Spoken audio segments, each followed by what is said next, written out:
When former Vice President Al Gore emerged from his meeting with President-elect Donald Trump, he made sure to tell reporters that he met with Ivanka Trump first but spent the bulk of the time with her father.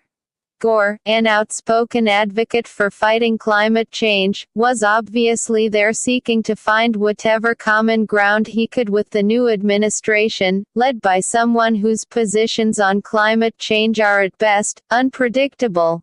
The fact that Gore did this by first meeting with Trump's daughter is remarkable, especially amid reports that Ivanka and her husband, Jared Kushner, are considering uprooting their family from New York to Washington while incoming First Lady Melania Trump stays put in her Trump Tower penthouse.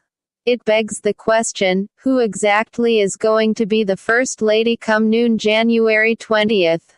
The answer, I think, is no one. Melania may prefer, it seems, to remain in New York with son Barron, but that doesn't make Ivanka the de facto First Lady.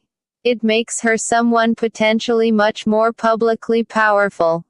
Kate Anderson Brower. Ivanka is more than a first daughter and more than a first lady, she is her father's most effective public defender and she humanizes him in a way Melania cannot.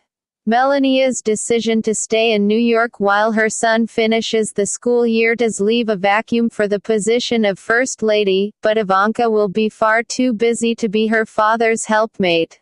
She'll be meeting with high-profile Democrats like Leonardo DiCaprio, with whom she reportedly has already met, who see her as their lifeline to her father's administration. The Trump social secretary will have to take the lead and have final say on guest lists and China patterns. This isn't the first sign that Ivanka's influence on her father outpaces that of her stepmother.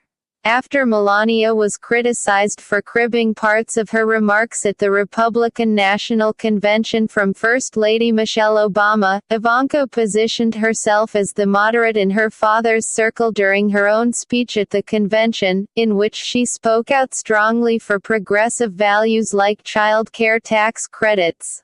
Melania was conspicuously absent when her husband announced Mike Pence as his running mate, marking the first time in modern campaign history that the wife of a presidential candidate was not there for the public announcement.